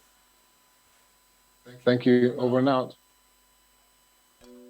Yeah. Hi guys, my name is Yabo, and I am the founder of MAZI. If you're looking for unique African-inspired clothing and accessories, please check out my brand. All details are at the end of this video. Feel free to get in touch. Thank you.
Dr. Bako, are you okay? Welcome back, ladies and gentlemen, to I'm in Abuja. Enough is Enough, SORO SOKE. We're back to the studio with my guest, Dr. Bako, Mr. Obandewo, Dr. Karuwi, and Mr. Okoli, MAZI Okoli. Guys, we're going to the final section. It's open mic. We're going to be talking about current affairs. And I want to talk straight away, because we talked about banditry ending off the other day and how that's affecting mining and all those kind of things, and ungoverned spaces in Nigeria. This, in the 21st century, is an anathema that we have ungoverned places in a country called Nigeria. Now, kidnapped victims in Kaduna, and the governor requires insistence on not rewarding kidnappers and bandits with ransoms. What say you? The families are up in awe, and there's a lot of cry out there about what's happening. Is it not time for government to take a stand and stop giving sucker to these bandits, because they're just going to keep doing it and up the ante every single time. Is this stand that Governor Rufai taking, is it actually going to hold? I put it out. Who wants to answer that question? I really applaud what Governor El Rufai of Kaduna State said. You see, because you cannot allow these bandits to dictate the pace, because the moment you send the wrong message, automatically it becomes a way of life. It becomes a trend. And what they will now do is begin to hold the government to ransom. You see, because what they will be doing is using these funds to equip themselves and be getting more ammunition for themselves, to the detriment of the citizens that the government are meant to protect anyway. So I fully applaud and I appreciate the comments made by Governor El Rufai, which in a nutshell is, look, as people in positions of authority, people are looking up to us and they expect us to make decisions, based on what will benefit our citizens and not the people who actually, go out, with one aim, and that is to destroy lives and the property of innocent Nigerians. So I welcome that initiative. I welcome that idea, and I think in the long run that is actually going to put our country in very good stead. So the idea of actually negotiating with bandits, with kidnappers, is not the best way forward. In the interest of Nigeria. That's my own comment. That's my own. Fantastic. Yeah, Anyone else? I think yes. El Rufai. Yes, El Rufai said it all. That some of these people, they don't have any reasonable income. Now the kidnapped people, they are paid millions of naira or hundreds of millions of naira. They become very rich overnight. And it looks lucrative to them. So, but the issue is that, okay, you don't negotiate with them. What effort are you doing in rescuing those people? Because the longer they stay there, the more they are in danger. And these people, let's not forget, they have relatives. They are coming from homes. So what has government put in place to say, okay, we are not negotiating and we must go after you? Yeah, so that is the question.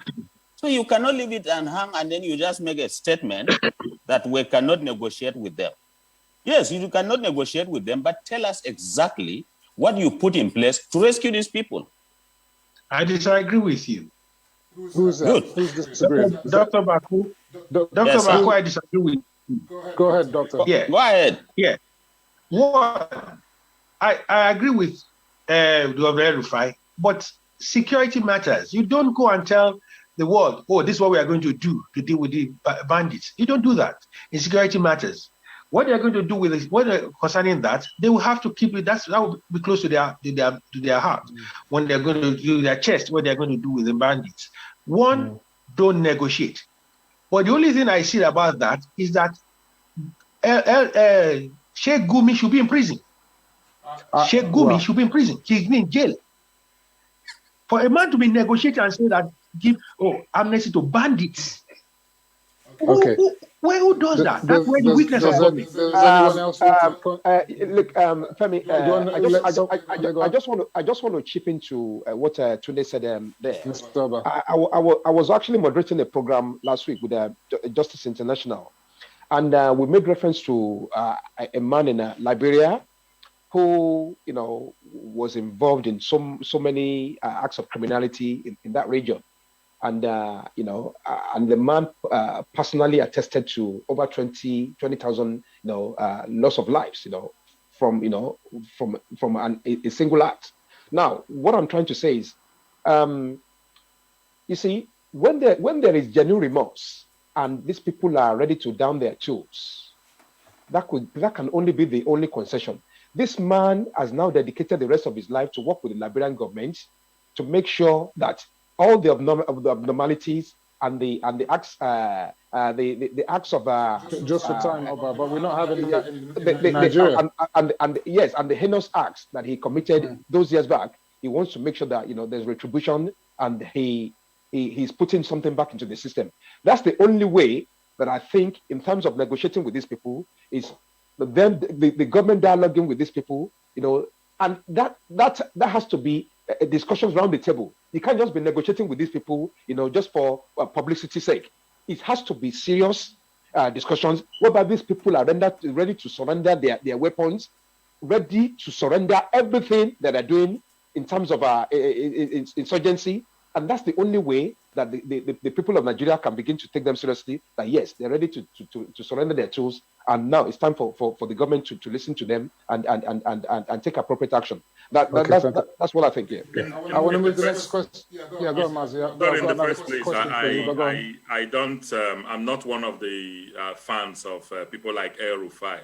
His words mean nothing to me.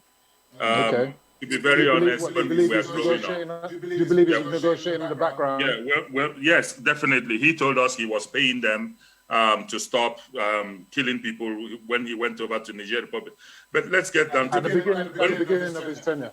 Exactly. When we were growing up, we knew a Nigerian army that, or even me as a young man, I was so proud of wanting to join the Nigerian army. And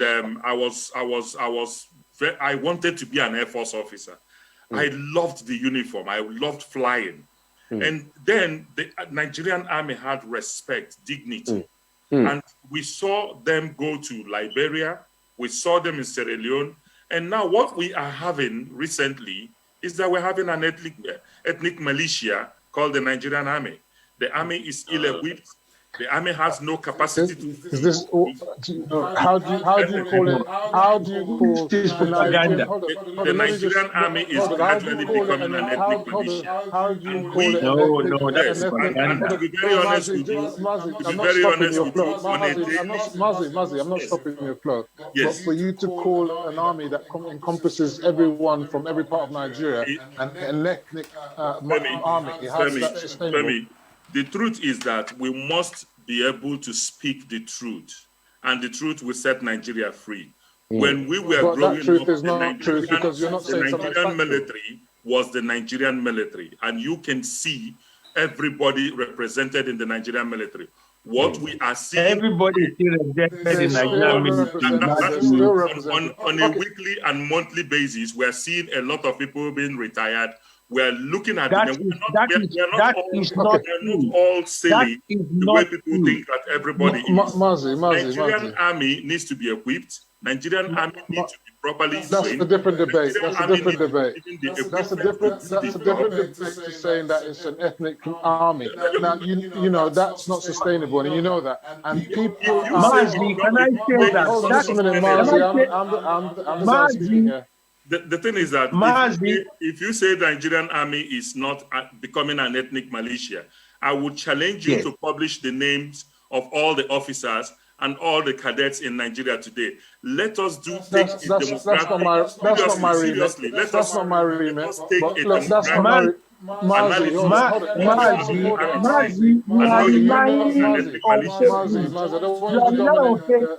hold on. I don't want this discussion to go that way. So I know it's open mic, but let's have some decorum here. Look, Mazi, the fact of the matter is, the preponderance of army right from day one, even at the times when you said you were proud of the Nigerian army, was for majority the northerners. There was never a situation where it was majority the southerners. You know that as a fact. So if you're proud of them then, you should be proud of them now. But let's move on. Let's move. Nobody. I am proud of Nigerian army, Mazi. I am proud of Nigerian army. Who knows that relatives of mine, and maybe yours, you never know, are dying on the behalf of Nigeria, saving the lives of people who are being killed in the northeast and bandits and everywhere. They're putting their lives on the line to save their fellow Nigerians. We must be proud of them. Let me move to the next question. Let me move to the next question, Mazi. We can see these guys as heroes, but when you are not giving the equipment and you are dying. But let's move the question on so that we can have others speaking. And I have this question for you. Nigerian media is the Washington News that Nigeria has never been so divided. The vociferous agitations for separation are ringing through the land, and government is said to be silent on it. President Muhammad Buhari and many believe Nigeria's indivisibility is not negotiable. What are the Ministry of Info and Nigerian Orientation Agency saying and doing to promote One Niger? What can the President and the government of the Federal Republic of Nigeria do, and Nigerians in general, just like you, Mazi, do to promote One Niger? Go ahead. The question's to you, Mazi. To be very honest with you, the question I think we need to ask ourselves, do we want... Let's focus on the question first. Yes. We can talk about that bit later. I've got another question. If we say we want... Hold on. I've got another question that refers to that, so don't sidetrack. Focus on this. Okay. What can the government do to build this? Because at the end of the day, when there's noise of separation, division, we expect government to speak truth to power on their belief in indivisibility. What are they doing and saying to promote One Nigeria? I'm not hearing it. I'm asking you, what should they be doing? What should they be doing? Yes. First of all, you look at what is the president doing? The president needs to be the president of everybody. 1. 2, we need to begin to see new policies and new developmental goals being set for the whole of Nigeria. We need to see corruption taking a backseat in Nigeria. We need to see infrastructures being built across Nigeria. The truth is that the government of today is too silent, and because of their silence, a lot of things are going wrong. We want to see a president that is responsible to the citizens, a president that is accountable to the citizens. We want to see ministers that have daily meetings and can brief Nigerians on their achievements within a quarter, not at the end of the year. We want to see changes in policies. We want to see seaports opened up across Nigeria so that people can begin to gain employment. We want to see the power sector fixed. A lot of things are wrong. And the way the president of today is acting, he is helping Nigeria to split towards this more very extreme ethnic divide. And we want to see the media play a role in this. We want to see the Minister of Information, Lai Mohammed, for once speak the truth to Nigeria. You meant Lai Mohammed. All right. Thank you, Mazi Okoli. Look, I want to put the next question to Mr. Obanewo, and this is the question for you. Separation and division. The talk of Odua Republic. You know, you mentioned last week you're a fan of that. But the talk of all these separatists with no political body is dead on arrival, I put it to you. In Scotland, we have the Scottish National Party. In Catalonia, in Spain, we have the Together Catalonia umbrella party. What do we have in Nigeria? Are we going to have the Owambe Party or the Odua People's Congress Party? Or are those sort of parties not going to pass INEC hurdle? What say you? Femi, you see, even though I'm privy to most of the organizations, and as a matter of fact, that I have not I've not hidden the fact that I believe in the Odudua nation. But what I've been saying is if we are advocating for a Yoruba nation, everything has to be done properly, and let's have a referendum.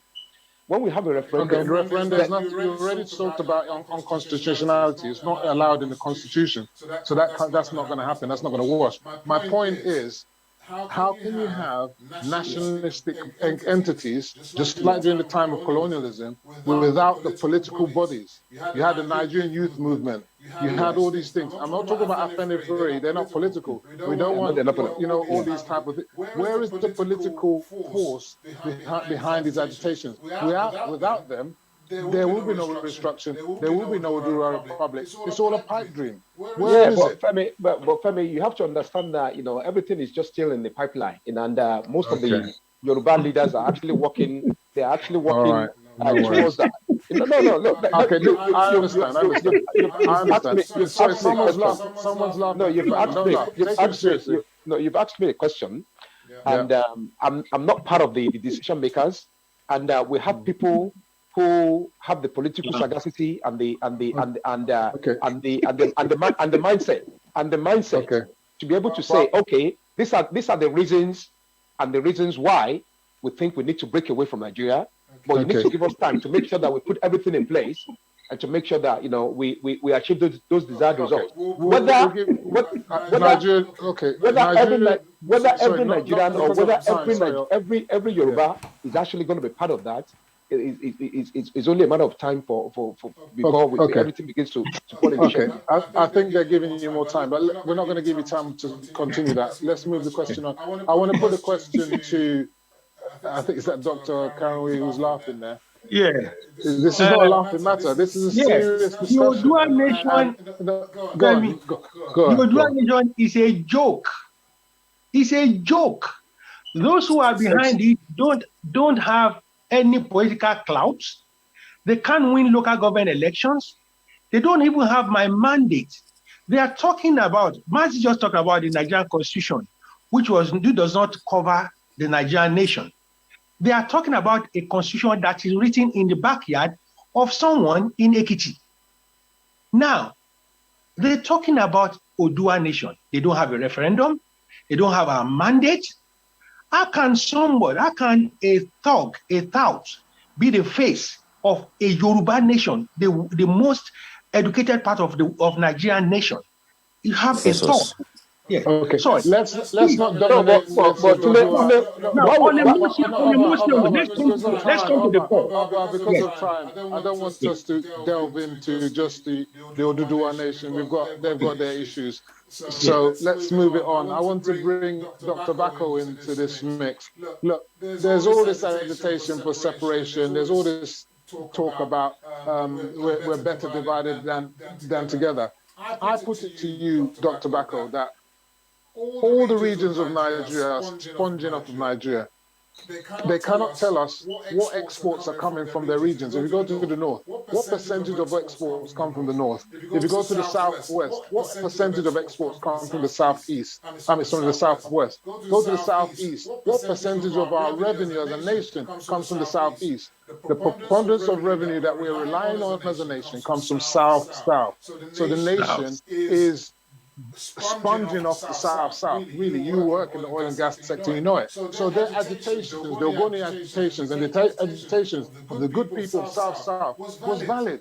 Okay, and all this talk about marginalization, restructuring, they had a valid point, and it resulted in greater liberation to the south, and also the MDDC. What is it that other regions are clamoring for when actually they're sponging off the nation? I put it to you, Mr. Bako. Yes, you see, that is the crux of the matter. People are agitating. What will you... Can we look at the internally generated revenue of each state? The states that are viable are very few. Even the South is relying on the oil.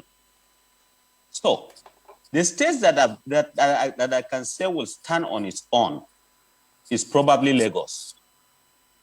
Kano used to be there, but no more.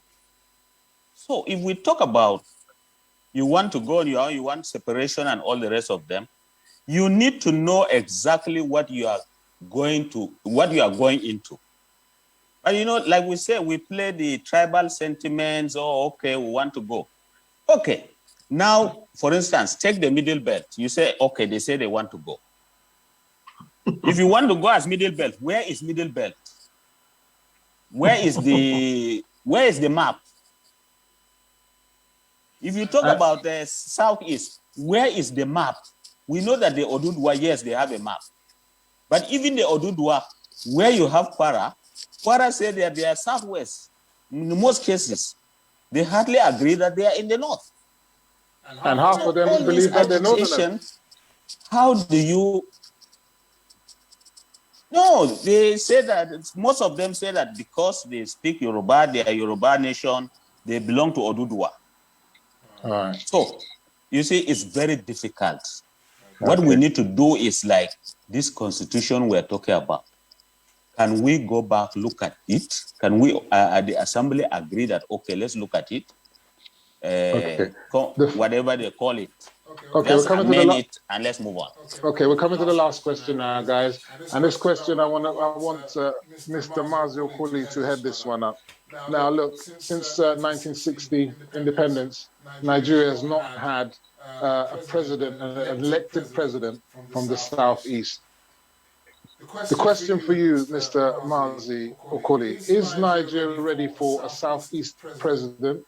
It could be male, it could be female. Or are we going to put, I mean, and now, because at the moment now, PDP have said that in last week or the beginning of this week, they said that in 2023, they're going to put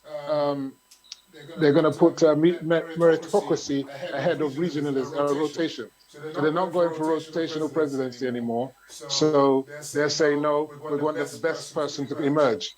In all likelihood, that is likely to be another northerner in the form of Mr. Atiku. Okay, so is it now, after we've had going to be 8 years of a northern Fulani president, are you in the southeast going to be backing another PDP candidate from the north who's created havoc in the nation because he's a Fulani man? Or is it time for rotational presidency? Which is the best? A president who fits the bill or rotation? But at the same time, it's possible that those two things are not they are synonymous. You can have the two. Mr. MAZI, open it up. Let me be very honest with you. I'm not one of those who will be carried away by this charade of saying there will be Igbo presidency in 2023. It's all fallacy and it's all a lie. You're not in favor. You're not in favor of it, or you think it's a charade? I'm not favoring it. I don't believe in it, and I don't think it's practicable. And at the state, if it is practicable, would you believe in it? To be very honest, I'm not one. I don't want to believe in falsehood. Okay. I don't want to believe in lies. Now, the truth is that Bako has said it. We need to, go back and review this constitution, this false constitution of 1999. If we want a nation, if we truly say we want a nation, we have to review back that constitution and then go confederal for every region to be. Bako talked about the internally generated revenue. Imo State can generate 10 billion in 6 months. I wrote the project plan for the IDR of Imo State, so I can speak from my state, and I know Enugu can generate more than that. Not to talk about Abia State and the rest, and Lagos State. What are they generating now? Currently, with the new governor now, we don't know, because since he came in from Supreme Court. The one before? When Ihedioha was there, we wrote the IDR, and we were able, or we planned to generate about 10 billion every 6 months. And it was possible. We wrote the plan, and we knew how to get that money. Okay. Enugu State was supposed to generate close to 18 billion, in every 6 months. Okay. So that I know for sure, because I was part of the project. I'm just tasked for time, Mr. Okoli. So let me answer your question very well.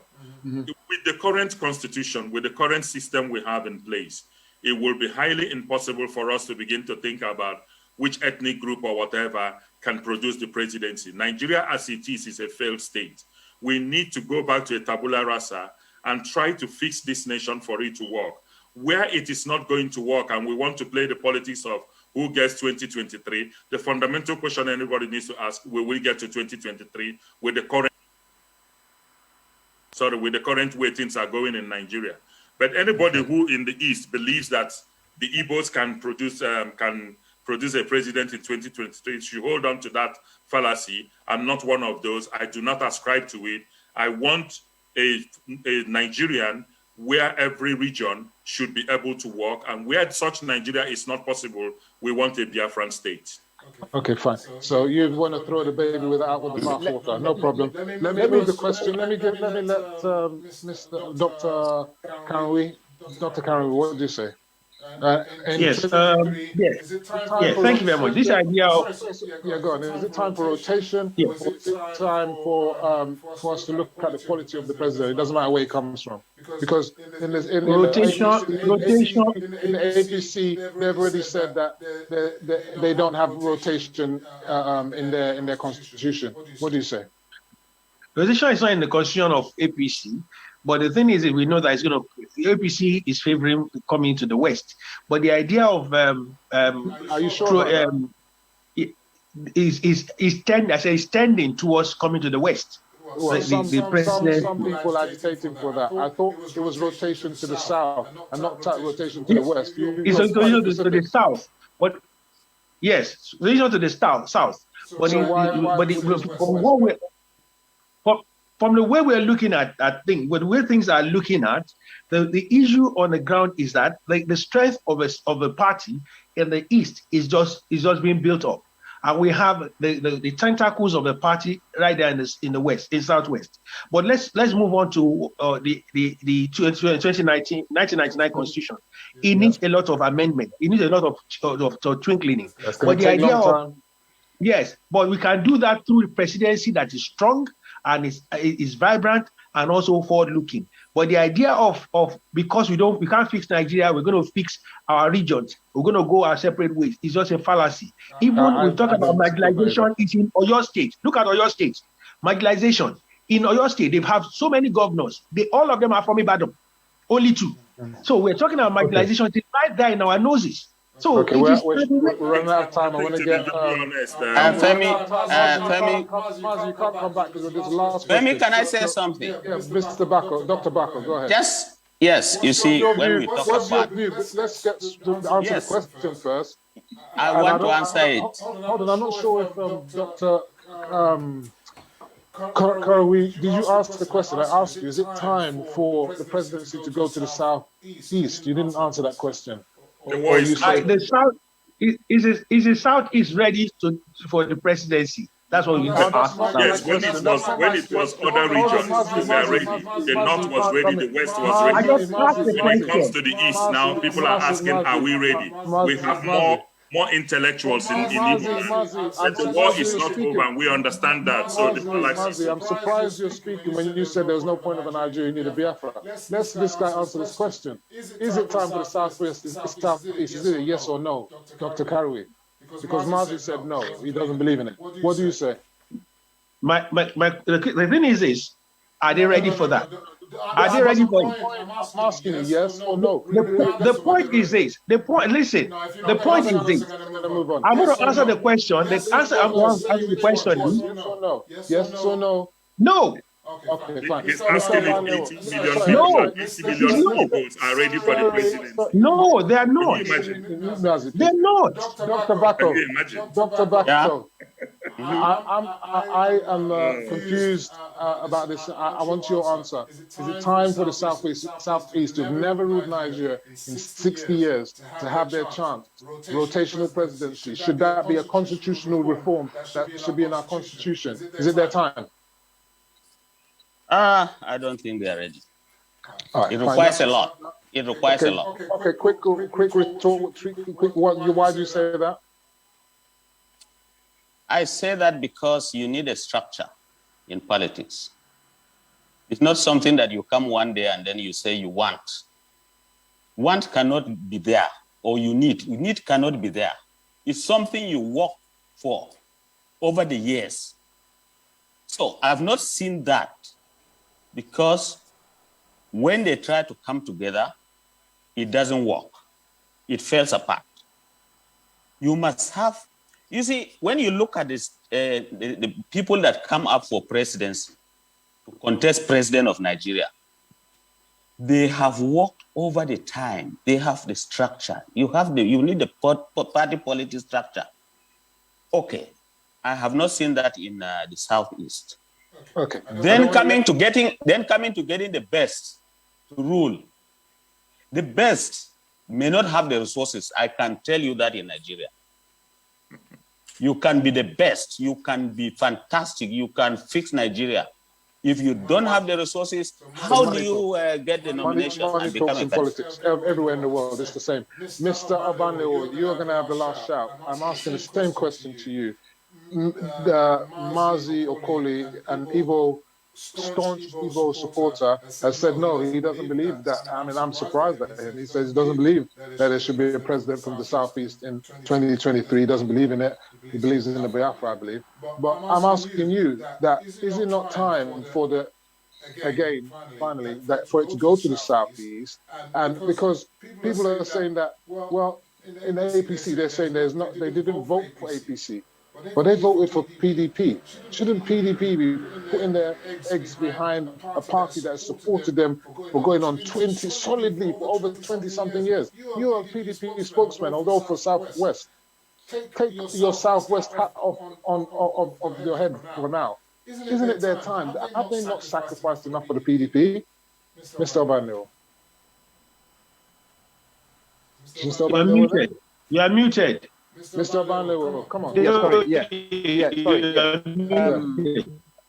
You see, personally, I think the Igbos, they've contributed their own fair share quota, over the years since independence. And as you rightly said, since our late father, Dr. Nnamdi Azikiwe, when he had a brief spell as the president, they've never had he wasn't an elected president, so they've never. Yeah, I mean, whether elected, and he was still an Igbo man. It was the first. No. Femi, it was the first indigenous president of Nigeria. That is on record. The only one that had power was Ironsi, and it was there for barely 6 months, about 5 months. So is it not time in 60 years for it to give them their due? You see, I mean, according to what yes or no, then you can add your follow-on. Yes or no? Well, I would say yes.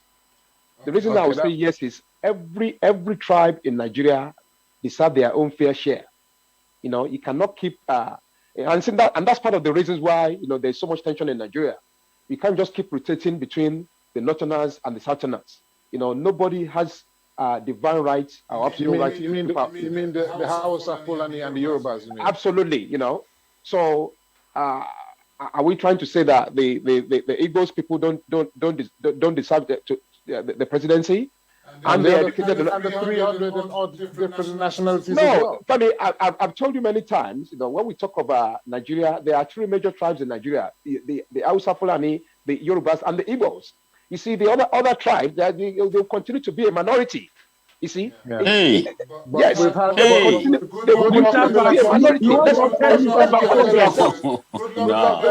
to be a minority in Nigeria. Goodluck Ebele Johnson, a minority, who happened to be a president, an elected president, and the big tribe, the Igbos, as you've said. I'm glad that you've actually said that, yes, they are entitled to the presidency. I'm glad at least one of our guests has done that. So we're coming to the end of the show. They're really giving it to me here.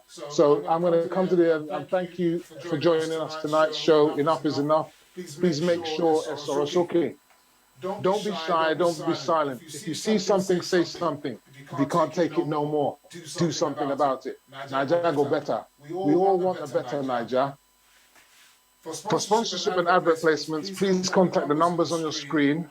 I'm your host, FEMI OKE, founder of BETTA9JA, signing out. See you same time next week when we'll debate another hot topic. Over and out.